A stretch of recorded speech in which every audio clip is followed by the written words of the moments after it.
오늘은 동지법회를 여기서 23년간 했네. 23번. 할 때마다 법문을 뭘로 해야 되나, 동지. 여기는 선방이니까 아무래도 이제. 그래서 어제 좀 찾아봤더니 무슨 나오더라. 동지에 대해서 동지파쪽. 월암 스님의 전등수필이라는 책이 있었던가 봐요. 거기에 나온 내용인데, 문수와 무착 해가지고. 이게 이제, 벽암록 제35칙에 나온 얘기입니다. 전삼삼, 후삼삼. 들어봤죠? 거기 보면은 이제, 문수하고 무착이 만나서 서로 이제 대화를 하는 건데, 여기 대중이 얼마나 삽니까? 앞도 삼삼, 뒤도 삼삼이다. 전삼삼, 후삼삼 그러거든요. 그 화두예요. 공안. 그 뒤에 이제 전삼삼, 후삼삼 대화를 나눈 뒤에 이제 헤어질 때 노승이라는 것은 여기서 문수보살입니다. 문수보살이 노승으로 이렇게 화연해 가지고 이렇게 이제 노승이 균제동자로, 문수보살이 데리고 다니는 이제 동자가 균제동자거든요. 동자로 하여금 배웅하게 하였다. 무착스님이 동자에게 물었다. 전삼삼, 후삼삼은 도대체 얼마나 되는 겁니까? 하고 물었거든요. 무착스님이 사실은 저기 남방에서부터 일보일배 하면서 갔거든요. 오대산까지. 일보일배. 거리가 뭐 부산에서 서울까지 정도가 아니라 이거는 그것의 한 10배는 될 거예요. 한 마일리 정도. 마일리는 되는 길을 일보일배 하면서 걸어서 그냥 3보일배가 아니라 이렇게 일보일배 하면서 걸어갔거든요. 가서 오대산까지. 남방, 저기 광동성 쪽인, 거기서부터 출발했겠지? 거기서부터 걸어서 그냥 몇 달이 걸렸는지 모르겠지, 뭐. 그런 이제 신심으로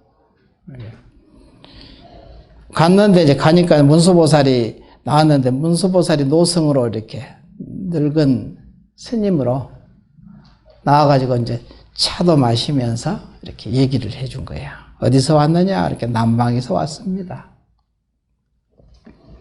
거기는 어떻게 공부하더냐? 그러니까 나중에 이제 무착스님이 여기는 어떻게 공부합니까? 범성도 온 거요. 범부와 성인이 함께 있고, 용사 혼잡이라 용과 뱀이 뒤섞여 있다. 이렇게 여기는 어떻게 공부합니까? 이렇게 범성도 온 거요. 용사 혼잡이다. 여기는 대중이 얼마나 됩니까? 그러니까 앞도 삼삼이요. 뒤도 삼삼이다. 전삼삼, 후삼삼. 그게 이제 화두입니다. 보통 일반적으로 했을 때 이제 삼삼 하면은 앞에도 한 서너 명, 뒤에도 한 서너 명 이렇게 있다 이거지. 일반적인 해석입니다. 근데 그런 뜻은 아니겠지? 오대산에는 대중이 얼마나 됩니까? 남방에는 얼마나 되느냐 물으니까 300명, 500명 그렇게 모입니다. 그러거든요. 남방에서는 거기는 대중이 얼마나 모여서 공부하더냐, 이렇게 300명, 500명 모입니다. 겨우 계를 지킬똥말똥한 스님들이 법문한다 이거지.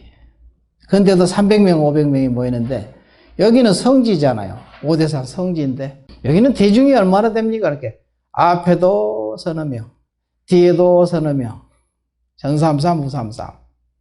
이제 그런 뜻으로 얘기한 건 아니겠죠? 우리는 보이는 대중만 생각을 항상 하거든요. 보이지 않는 대중들은 전혀 생각지도 않죠. 그래서 이제 거기서 마치고 나서 차를 이렇게 마시면서 파리 찻잔을, 파리라는 것은 이제 보석, 7보 중에 하나거든요. 파리 보석이라고 된 찻잔을 가지고 서로 마시면서, 차를 마시면서, 거기는 무슨 이런 찻잔이 있는가? 남방에는 그렇게, 거기는 없습니다. 그럼 어떻게 차를 마시나? 이러거든요. 어떻게 차를 마시는가? 이런 잔도 없이 어떻게 차를 마시나? 이런 얘기거든요. 그러면서 이제 헤어졌거든요. 헤어지면서 이제 그래서 노승이 균제동자로 하여금 배웅하게 하였다. 이때까지만 해도 이 노승이 문수보살인 줄 몰랐거든. 직접 대면에서 그렇게 얘기하고도 문수보살인 줄 전혀 꿈에도 생각을 못한 거야. 그래서 무치학 스님이 동자에게 물었다. 앞에서 아까 노스님께서 여기는 대중이 얼마나 있습니까? 그러니까 1033, 533 도대체 얼마나 되는 겁니까? 하고 균제동자한테 물었거든. 동자가 이제 그 무치학 스님한테 대덕이여 하고 부르니까 무치학 스님이 네 하고 이렇게 뒤돌아보면서 네 하고 그랬거든. 순식간에 대답을 했다. 동자가 또 말하기를 얼마나 됩니까? 이랬거든. 그 대답하는 놈이 네 하고 대답하는데 얼마나 됩니까? 대중이 얼마나 됐냐 이거지. 무치학이 여기서 뭔 소리지 어리둥절해가지고 못 알아먹는 거야. 문수보살도 바로 눈앞에서 코앞에서 한참 같이 차도 마시고 얘기도 하고 서로 토론도 하고 그랬는데도 못 알아봤는데 뭐 균제동자가 이게 얘기할 게 알아먹겠어요? 1033, 933 도대체 얼마나 되는 겁니까?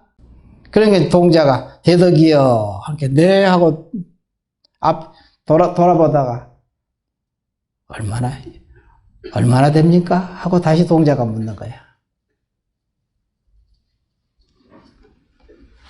그러니까 말을 못하고 그냥 그냥 입 딱 다물고 있었지 뭐. 아무 소리 못하니까. 그러니까 무치학이 다시 이제 뭐라고 여기는 어느 곳입니까?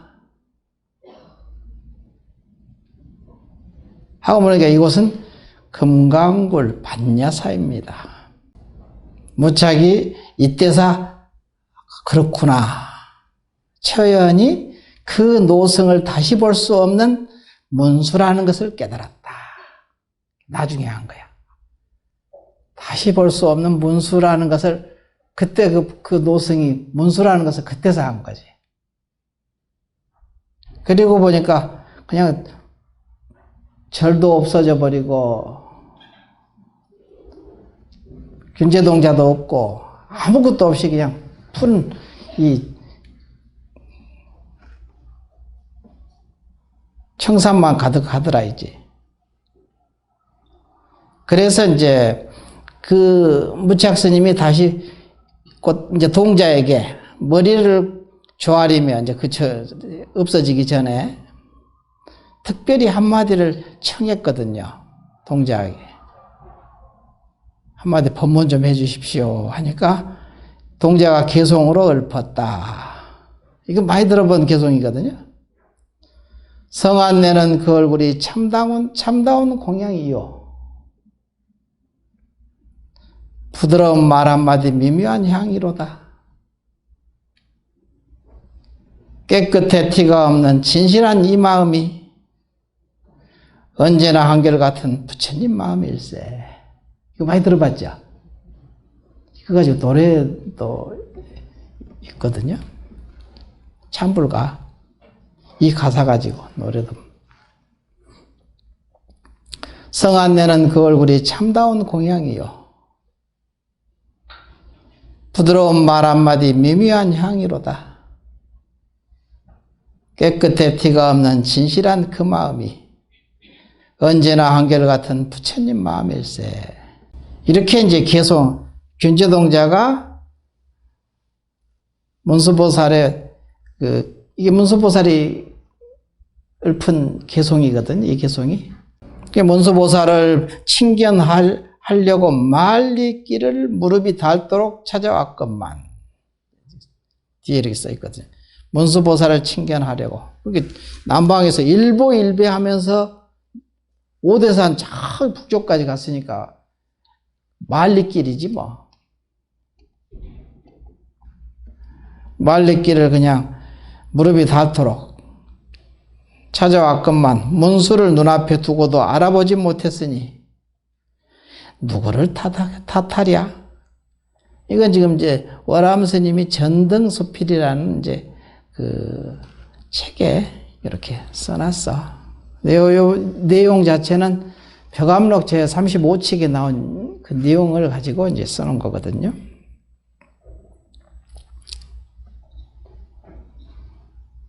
무착은 신심과 원력을 다해 용맹정진하였다. 그래서 그때부터 이제 그냥 뭐 용맹정진을 한 거야. 오대산에서 나오지 않고 절에 들어가서 이제 전자 소임을 보고, 전자라는 것은 이제 그 살림하는 스님이, 전자 소임을 보고 밥하고 뭐 이런 거 하는 거예요. 전자죠. 전자 소임을 보고 이렇게 열심히 정진했거든요. 눈앞에서 문수보살을 칭견했는데 문수보살인지 까마득히 몰랐잖아요. 균저동자가 누군지도 모르고. 그러니까 그의 이제 어느 해 겨울날, 동짓날 오늘 팥죽을 이제 이렇게 쓰고 있었거든요. 팥죽을 쓰고 있는데 팥죽 쓰는 중에 김이 모락모락 나는 속가운데서 문수보살이 탁 장엄스럽게 나오는 거야. 모습으로 화연하였다. 무착은 팥죽을 젓던 주걱으로 문수의 얼굴을 사정없이 후려갈기면서 사자오를 토했다. 이렇게. 꼭 후려갈겨야 되는가?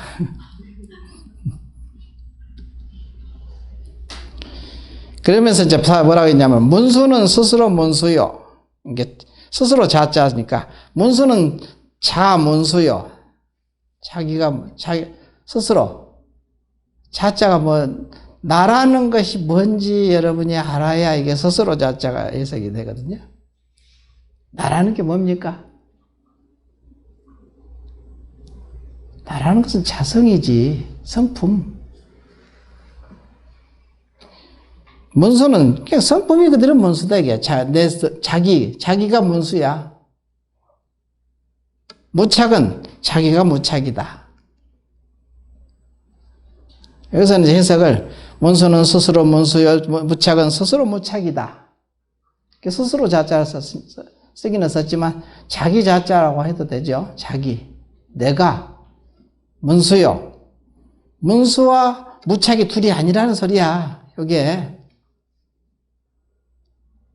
그럴 때 서로 이렇게 눈빛이 이렇게 마주치는 것도 그냥 이렇게 서로 후려치는 거야. 이게 알고 보면 주걱으로. 주걱이라는 게 뭘까요? 주걱? 이게 죽을 끓일 때 이제 팥죽을 끓일 때 큰 주걱 가지고 휘휘졌잖아요. 주걱이 없으면 어떻게 될까? 맛있는 죽을 만들기가 어렵지. 밑에는 타버리고 넘쳐서 흐르고 부글부글 넘쳐서 그냥 솥이 다 더러워질 거 아니에요? 솥은 뭡니까?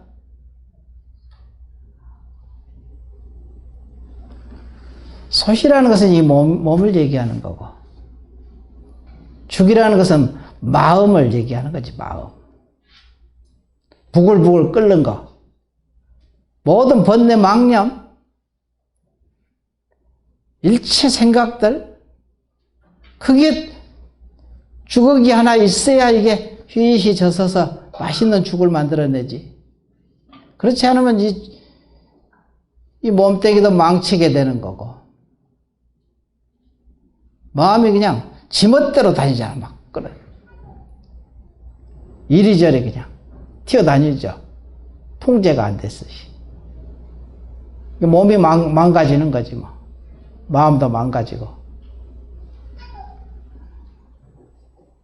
그러니까 여기서 이제 보면은 문수의 얼굴을 후려 갈겼다 했는데 사실은 문수라는 것은 지혜니까 번뇌가 곧 지혜거든. 주장자가 있어야 되지. 주장자가 없으면은 이게 그냥 지혜가 되기 어렵죠. 맛있는 죽이 된다는 것은 일체 중생을 다 먹여 살리고 자기도 먹고 배고픈 자기도 먹고 일체 중생 자기도 일체 중생 속에 하나이니까 자기도 먹이고 바깥으로도 먹이고 그거 먹고 야 맛있구나. 근데 그러려면 맛있게 끓이려면 죽이 그냥 부글부글 이렇게 끓어야지. 끓지 않고는 맛있는 죽이 되기 어렵잖아요. 그러니까 그 주걱이 없이는 이게 되질 않는 거예요. 주걱이 뭐냐 이거지. 주장자, 주인공, 참 자기죠. 자기를 믿고 의지해야 되는 거야. 그래서 자기 자성을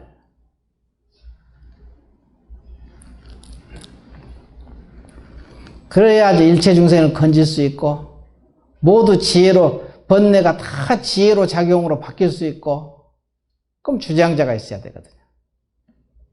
주장자가 얻어지려면 어떻게 해야 되느냐 이거지. 나라는 것을 놔야 주장자가 생기거든. 나라는 걸 놓지 않고는 주장자가 생길 수가 없어. 그래서 금강경에서 사상을 놔라. 아상, 인상, 중생상, 수자상. 이걸 놓게 되면 뭐가 생길까? 주장자, 이 주걱 하나가 생기거든요.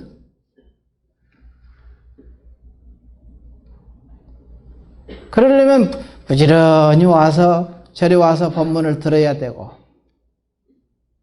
기도도 해야 되고 우리는 이제 선방이니까 기도를 우습게 여기고 추하루 보름도 안 오고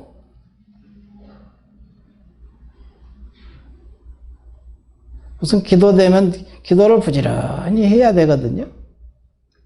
그것도 선이지요. 정성을 다 해야 됩니다. 안 하고 얻어질 수는 없어요. 정성을 기울여야 되는 것이지. 근데 함이 없이 해야 된다. 정성을 기울이되 함 없이 해라. 함 없이. 흔적을 지우는 거야. 공부는. 정성을 기울이되 흔적을 지우는 거지. 정성이 기울여지지 않는데 어떻게 흔적을 지울 수 있습니까? 흔적을 남겨야 흔적을 지우지. 그럴 거 아니에요? 오늘 이제 팥죽이라는 이제 동진다는 팥죽을 당해요. 그러니까 뭐 여러 가지 의미가 있죠. 알고 보면은 가지 입장에서 다 그 의미를 해석하는데 우리는 마음 공부하는 그 분상에서 동지 팥죽을 이게 또 더군다나 이 벼감록 제35칙에 나온 전삼삼 후삼삼의 뒷구절이 나오거든요. 이 구절이 부착이 남방에서 일보일배하고 그 말리길을 갔거든요. 뭐 하려고? 문수보살 만나려고 칭견하고 싶어서. 어디서 왜 가겠어요? 문수보살이 계시는 곳이니까 문수보살 칭견하고 간 거죠. 그렇게 정성을 기울여서 몇 달을 거쳐서 아마 갔을 거예요.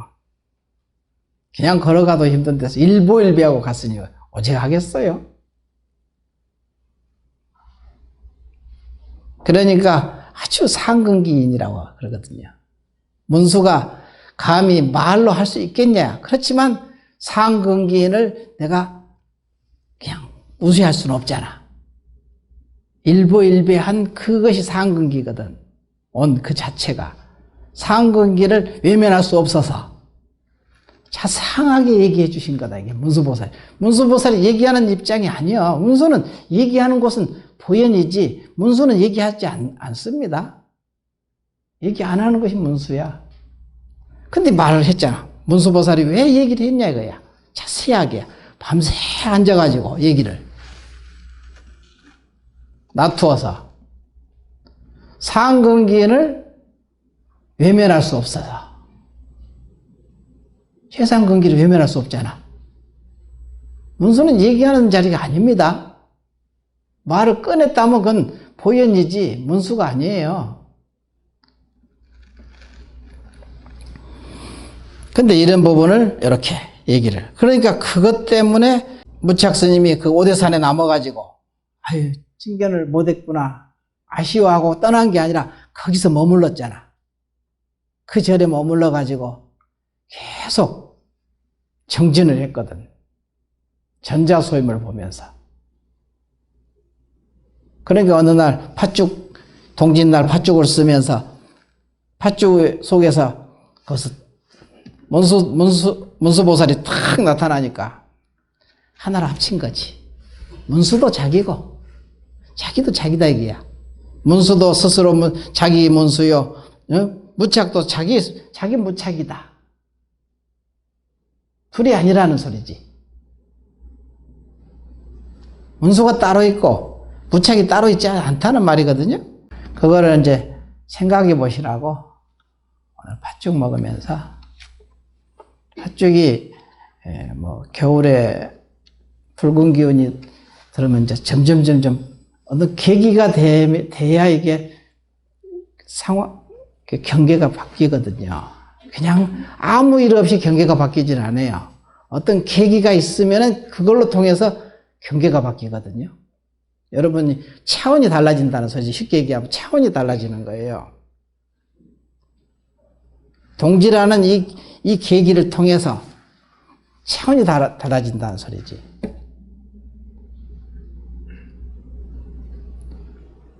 그런 부분을 생각을 해봐라. 저래서 그냥 때나 뭐 아무 때나 그냥 동지 기도하고 뭐 기도하고 뭐 하게 했나느냐 이거지.